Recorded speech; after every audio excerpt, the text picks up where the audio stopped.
प्रातः काल उठते थे। प्रातः काल किसे कहते हैं? सुबह 4 बजे से लेकर के और सुबह 7 बजे का समय होता है प्रातः काल का।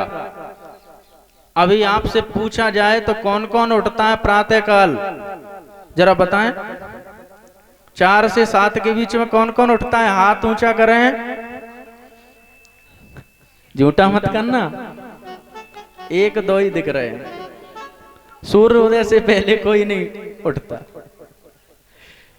अच्छा सज्जनों, बड़े सुनने की बात है। सुखदेव जी ने भी बताया था परीक्षित जी को, और यहाँ व्यास जी ने जन्मेजय को बताया। रामायण में रामचरित्र बता रहा है प्रातः काल उठने से क्या लाभ होता है, जरा ध्यान दो। 4 बजे से 7 बजे के बीच में व्यक्ति को उठ जाना चाहिए। उससे क्या होता है कि एक तो ज्ञान की वृद्धि होती है, और 4 बजे के समय पर भगवान का भजन करने से सत्य मानना, तुम कुछ दिन करके देखना, तुम्हें ऐसा अनुभव लगेगा कि भगवान हमारे समक्ष हैं, आसपास हैं। क्योंकि 4 से 7 का समय ब्रह्म मुहूर्त कहा जाता है, और ब्रह्म मुहूर्त में ब्रह्मा जी का ही समय होता है। ब्रह्मा जी का समय होता है, भगवान का समय होता है। उस बीच में यदि आप कुछ नहीं कर रहे तो बिस्तर पर बैठ जाओ, भगवान का नाम लो। राम जी ने क्या कार्य किया है अपने जीवन में कि प्रातः काल उठी है वो। अब आजकल कोई प्रातः काल उठता है? पहले लिखा था कराग्रे वस्ते लक्ष्मी कर मध्य सरस्वती और कर मूले ब्रह्मा प्रातः कर दर्शनम। सुबह सुबह उठ के हमको अपने हाथों के दर्शन करने चाहिए। क्यों? कराग्रे वस्ते लक्ष्मी, हाथों के आगे के भाग में लक्ष्मी का निवास होता है। कर मध्य सरस्वती, बीच में सरस्वती का निवास होता है। और कर मूले ब्रह्मा, नीचे ब्रह्मा जी का निवास होता है। हाथों के दर्शन करने से सुबह भगवान के दर्शन हो जाते हैं। लेकिन अब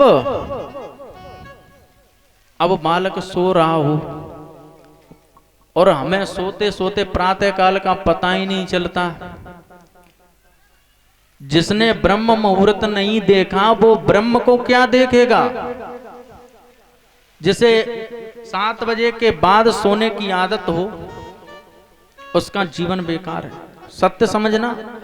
प्रातः काल जो सोता है उसके पुण्य नष्ट हो जाते हैं, उसकी आयु कम हो जाती है। और आज अक्सर देखने को मिलता है कि 8-9 बजे ही व्यक्ति जागता है।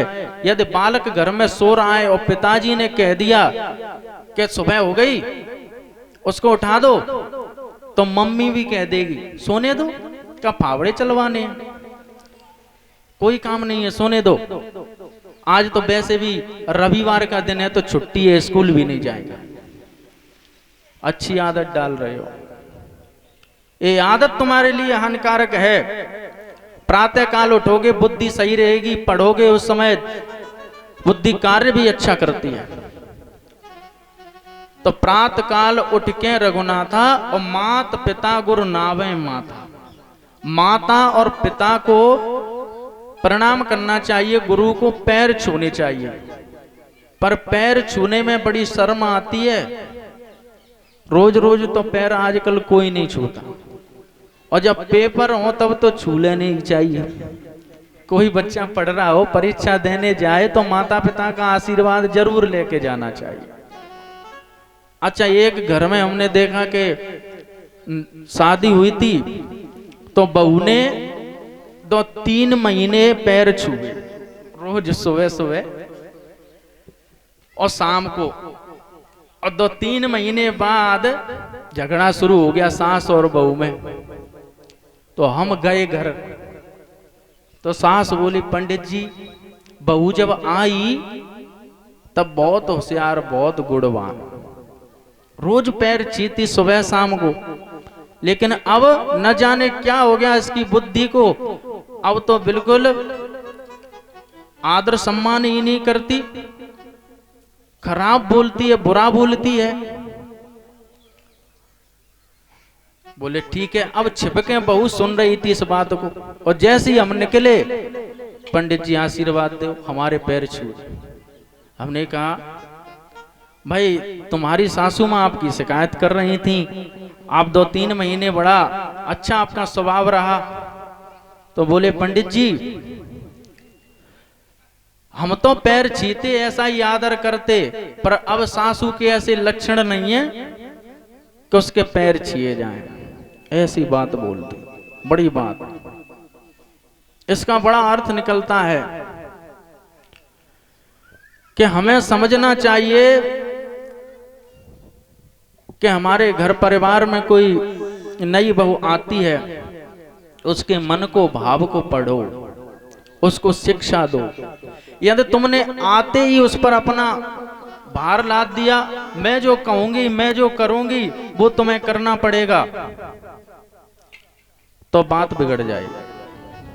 यदि उसी बात को प्रेम से समझाओगे तो समझ में आ जाएगी, और सास और बहू का प्रेम भी अच्छा बना रहेगा।